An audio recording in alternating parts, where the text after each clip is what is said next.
Hello, and welcome to this episode of the Oh Baby podcast. My name is Stephanie Poole. I'm a certified lactation consultant and doula, and your host for today. And more than that, I'm super excited that you decided to join me for this episode. We are going to be walking you through how to make the decision whether or not breastfeeding is really right for you. We hear all of the hype, we hear all of the talk about breastfeeding, but we're going to get into how to make the decision if it's really right for you.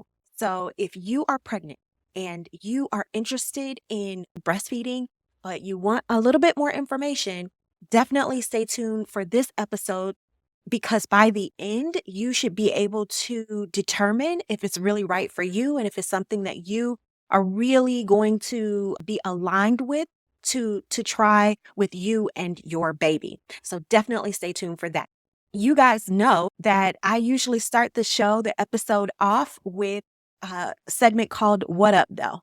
And if you're a return listener, you are familiar with this segment of the show.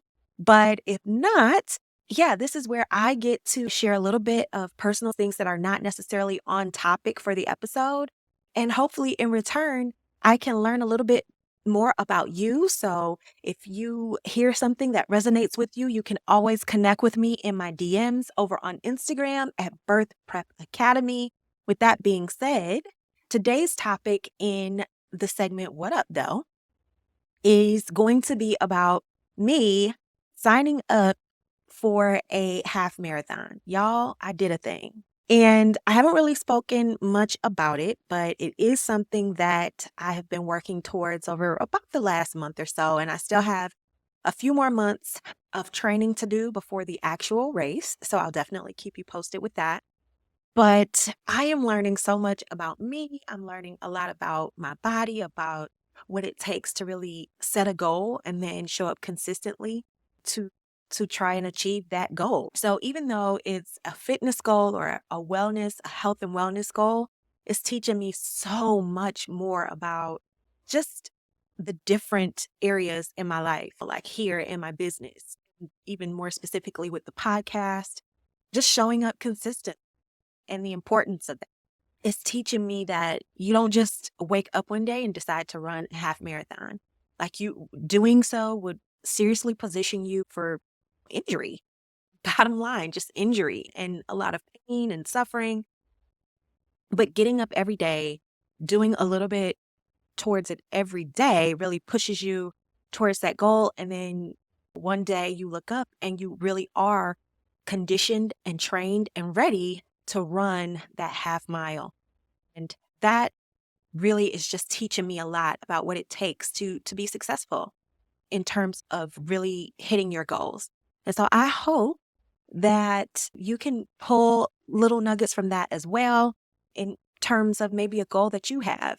It might seem a little bit overwhelming to think about just reaching that goal full on day one, but taking it little by little and moving forward step by step is really the way to do it. And I hope that this encourages you to do it. If I can do it, you can do it. So I will definitely keep you posted on that progress.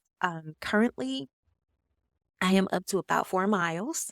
Usually Saturdays are my long day, and I'll go out and do a long day with myself and my husband.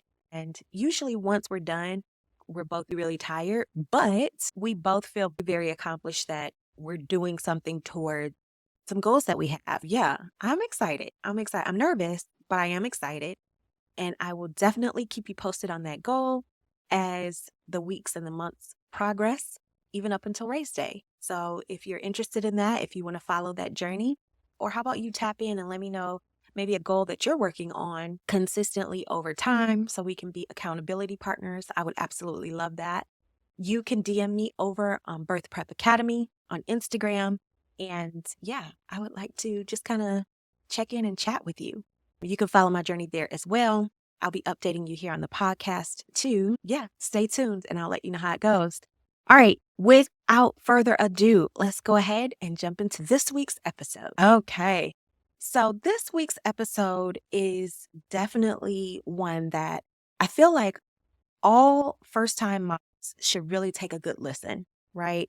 When you're starting out and you're pregnant and you're trying to evaluate or take in information regarding you, regarding your baby, pregnancy, delivery, birth, postpartum, all those things, one of the things that is so important is whether or not you're going to breastfeed. Why? Because feeding and nurturing your baby with vital nutrition is mandatory. Without it, babies will not live, they won't thrive. And so it's a key part of taking care of your newborn after they're born. Having the information to determine, okay, I hear a lot about breastfeeding, but is it really right for me? That is what we're going to tackle today. That's what I'm going to jump into, give you some things to consider so that you can make an informed decision.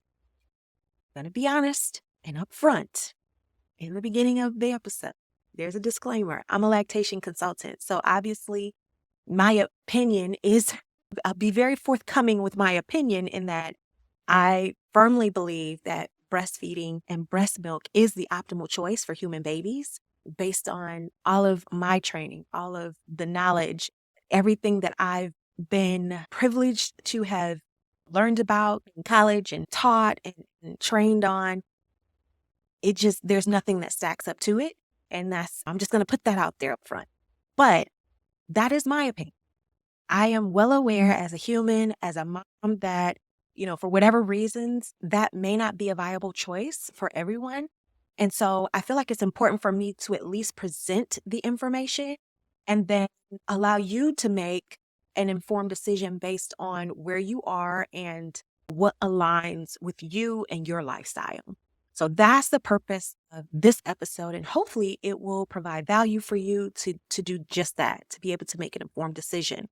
Let me start out by just talking about what is breastfeeding.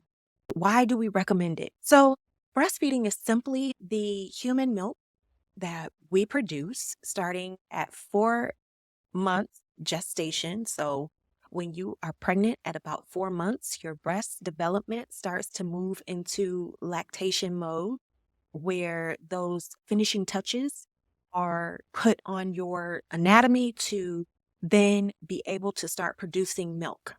Breast milk is the optimal choice for human babies. That is just what it is. And I'll give you information that actually supports that. The reason why we say that it is the optimal choice is just simply because of how it functions and what it delivers to the baby. So when we talk about breastfeeding, what comes to mind initially is usually just like a feeding, right? To satisfy the baby's hunger. That is the purpose of formula, first and foremost, and that is one of the purposes of breast milk. So while breast milk does satisfy the hunger of your baby, it also has other purposes. It is also comprised of all these different things that have other goals, as well as feeding the baby. And so let's talk about some of those benefits. Breast milk is beneficial to both mom and the baby. And that's one of the points that makes it so unique, in that it's not just feeding the baby, it actually provides benefits for the baby, health benefits for the baby, and health benefits for mom. So we know that breastfeeding moms have a lower incidence of chronic illnesses after they have breastfed. What does that mean? What does that look like? That means lower incidence or risk factors for heart conditions, low risk factors or lower incidence of diabetes, lower incidence and risk factors for some cancers, all from breastfeeding. We know that based on research, it was noted that they had lower incidence of certain diseases, risk factors that occurred in other women. So that's the benefit for moms. For babies, and when I'm saying that's the benefit, that's what we have time to go into today. There's so much that breast milk does, but I like to try and hit on a lot of the high level points. This is definitely a conversation to be continued, but for babies, some of the benefits is not just to satisfy their hunger, but also we call it seed their gut microbiome. So this helps to seed and seal their gut. most of us have become aware, especially in the last few years, that your gut health is an indicator of your overall health. So people with good bacteria or probiotics in their gut tend to have overall better health than people who have poor gut health. People who have leaky gut and things like that tend to suffer from other chronic illnesses and diseases. And the same is true with your baby. So what we like to see is that the breastfed babies actually have a lining that is coated and sealed in their gut and their digestion with good microbiome bacteria. And so what that means is they have all of this good bacteria in their gut that helps to fight off antibodies. It has antivirus in it. So like your baby, when they're at the breast and they're feeding, can do a scan. And if your body detects that your baby is fighting off an illness, let's say like a cold, it will up the amount of antibodies in your next batch of milk so that the baby can get more antibodies to fight off the detected virus. So it has those components. It has certain hormones in it that helps to regulate the baby and different health benefits of that. There's just so much. Like I said, I don't want the whole episode to become about the benefits, but I like to try and hit some of those right off the top so that you can understand exactly the power of breast milk and what we're dealing with. So that is what breast milk is. We started again at about 4 months gestation. And those are some of the components, the benefits to actually breastfeeding a baby.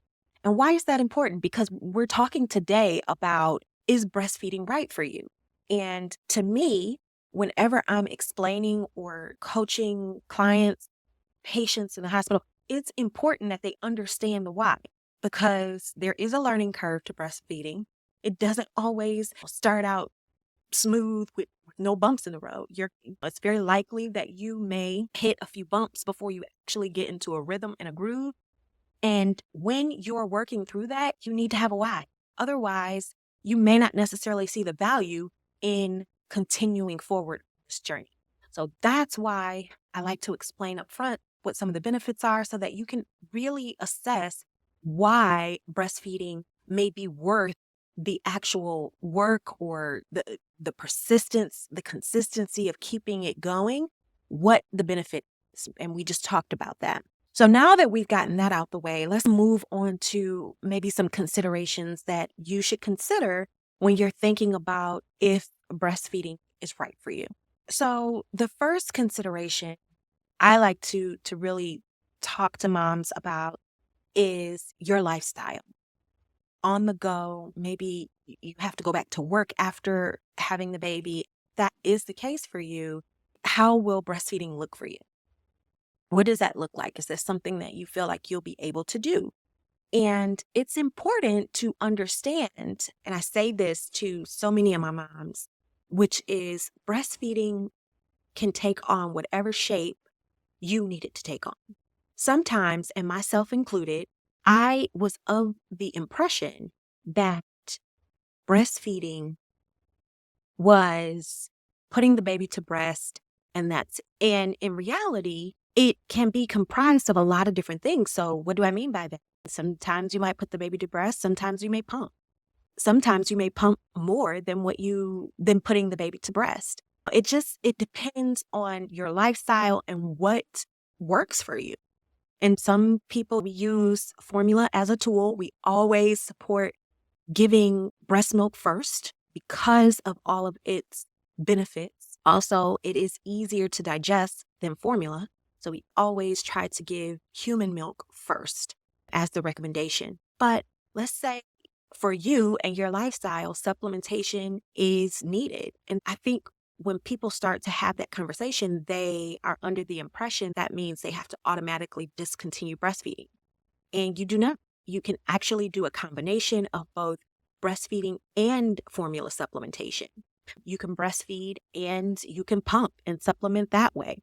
Like it can literally take the shape of whatever you need based on your lifestyle and what breastfeeding looks like for you. And I think that having that understanding is so powerful because it gives you permission to keep going in whatever way feels right for you, essentially. So when I hear moms say there's no reason for me to breastfeed because I'm going to have to go back to work, we can usually figure out a plan if it's truly your goal to breastfeed. Here in the United States, which is where I am, most employers are required to offer breaks and to offer a private area for you to be able to pump your milk, and pumping before you go to work. And then depending on how long your shift is, doing a quick pump maybe while you're at work, and then being able to pump once you get home is usually sufficient. And so you really are doing one pump at work. Optimally, we like to try and get it to around that one pump.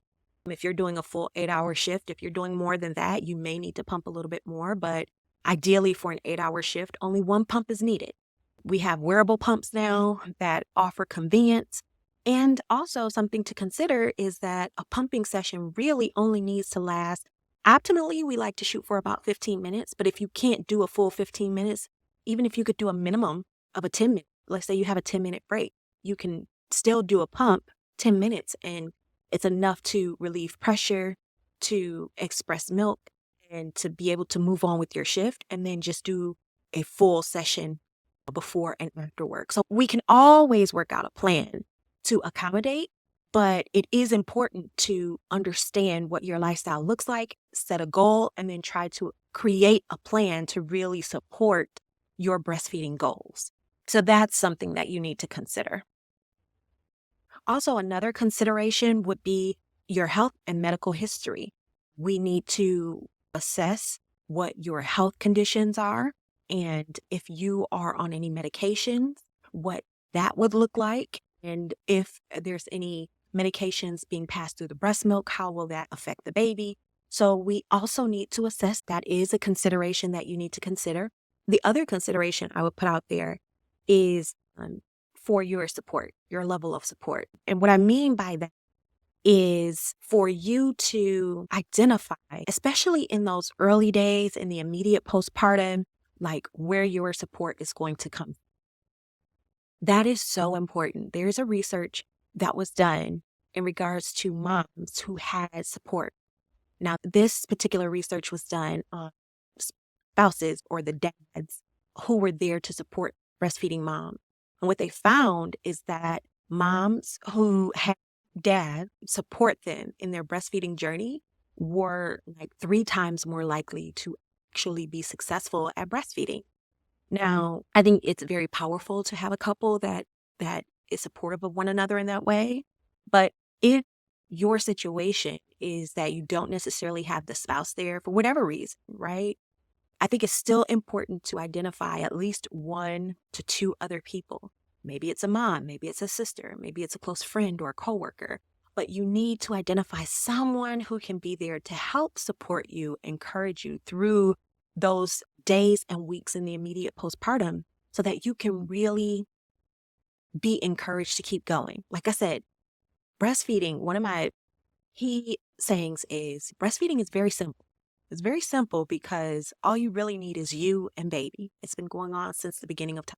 But even though it's simple, it is not easy.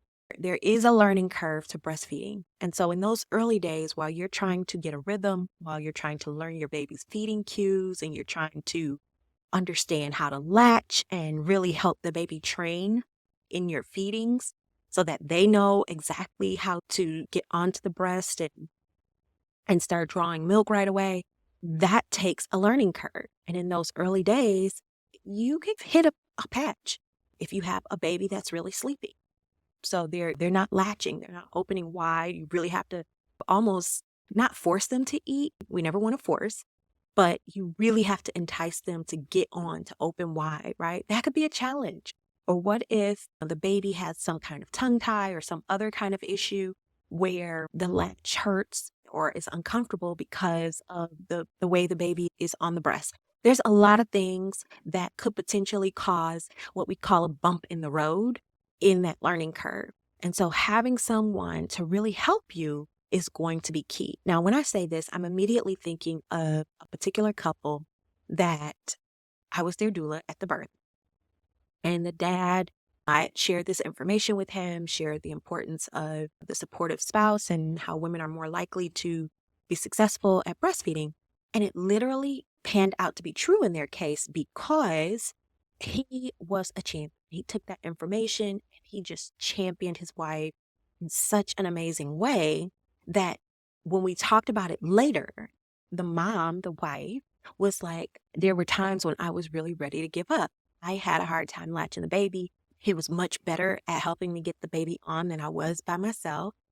And there were times when I was ready to give up. But because he was there to help encourage me, we were able to go a little bit further and she was able to meet her breastfeeding goal. And not only does that research ring true, but even in the case of my clients, those that have that support, it means so much in terms of your breastfeeding success. So please keep that in mind. In the beginning, I'm going over all of the benefits, right, of breastfeeding. And I think it would be irresponsible for me to mention all of these great benefits and not really tell you some of the challenges that needs or should be considered for you to be able to determine, is this something you want to do? And I feel like knowing up front is really half the battle.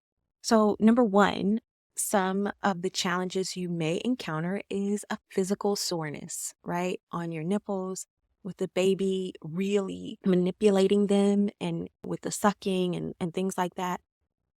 It is very common for them to be tender. And understanding that up front is important because if you don't factor that in and then you start breastfeeding and you have these tender or sore nipples, then you can feel a little jaded. Wait a minute, I didn't know it's going to feel like this. So you should anticipate that there may be some kind of physical soreness or tenderness to the breast area, which is completely normal. Now, I'm not talking about any dried or cracked nipples at all, because you should not have dried or cracked nipples. If that's the case, you should definitely reach out to a lactation consultant. We can help you with latch and positioning, which in turn should help to correct the dry, cracked, bleeding nipple situation. I'm just talking about basic tenderness. So that is very common. And you need to position yourself that this is something that may occur, especially at the onset of breastfeeding while your body is pretty much adjusting to this new form of feeding for you and for your baby. The second thing that may be a challenge is time and commitment. Babies, newborns typically eat between 8 to 10 times a day. Sometimes even more than that if they're going through a growth spurt. Now, most newborns eat around the clock anyway, whether it's formula or breast milk. So that's just something that you have to hunker down in when you think about newborn care. But for breastfeeding, what we like to say as lactation consultants is 8 or more in 24. So you need to stimulate your breasts at least 8 times in a 24-hour period. And that stimulation can come from either you putting your baby to breast, or simply by pumping.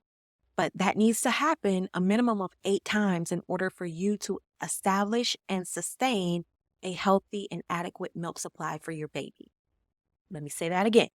You need to stimulate your breast a minimum of 8 times in a 24-hour period to establish and sustain healthy and adequate milk supply for your baby. Okay? So you need to be able to commit to that if breastfeeding is really important to you and if it's something that you're considering, that needs to be taken into account. The last thing would just be the social and cultural aspects of breastfeeding, depending on where you live in the world, depending on what your culture or your religious background may be. You may be practicing modesty, and there's different levels to that. There's different forms to that. But in general, it wouldn't be necessarily acceptable for you to be exposed in public. And that's a consideration. Will you be able to provide some kind of light covering to cover yourself and the baby during a feeding?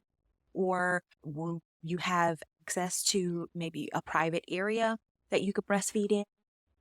So these are all things that you have to consider Another thing would be to pump before you go out in public so that maybe you can administer the breast milk with a bottle versus placing the baby to the breast.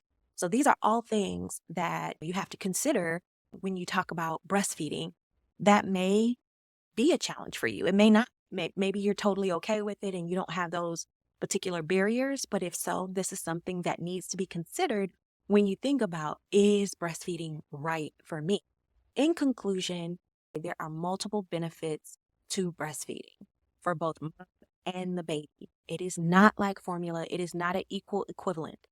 Goal of breast milk is not just to satisfy the baby. The goal of breast milk is also to provide a healthy, supported immune system, to fight off viruses, to satisfy the hunger, to provide a healthy gut, balanced hormones. The list goes on and on. So it's a different component. It is not equal to formula. That's number one.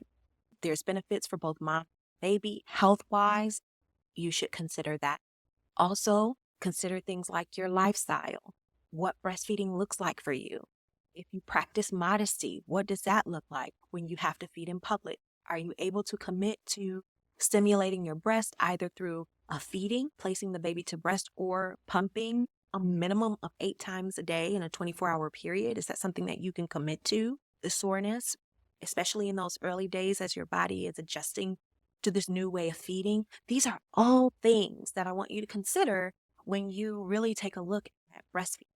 And again, it's my responsibility to be sure to have this conversation with you because I think, unfortunately, so many people really like the idea of breastfeeding, but they don't really like exactly what that means. And that won't be you because you now know what that means. And so when you sign on to actually breastfeed, you can sign on know that I'm going to have to stimulate the breast. I know that I'm going to have some slight tenderness here or there as my baby adjusts to this way of feeding. All of these things you will go into it knowing, which means, and here's the good part, that you are now positioned for breastfeeding success. When you go in with all those things in mind, it's hard for you not to be successful because you're so well prepared. So I hope ultimately that this is something that you consider. Like I said, I'm not bashful about my opinion because I am a lactation consultant and I know the benefits of breastfeeding your baby and what we see even down the road, years and years after the baby has finished breastfeeding. There are still benefits that we see in children, their learning, their development, all of that is impacted by having a great start fundamentally. And so I hope you genuinely consider it. But now we've presented the information and now it's up to you. It's up to you to be able to make an informed choice based on your lifestyle and what feels closely aligned for you and for your baby. I hope this helps. I hope this helps. If you are interested in learning how to breastfeed, meaning the step-by-step instruction, there are 2 ways that you can learn from me. One is to book a one-on-one consultation where I essentially go over step by step so that you know exactly what to do once baby is born to jumpstart your breastfeeding journey. That's number 1. And I will leave the information in the show notes. Number 2 is to take my course, Teach Me How to Breastfeed, which is a digital course that walks you through it, right? And so you can visit both options below in the links. And yeah, I can't wait. I can't wait to help you get started. Until next time, happy birthday.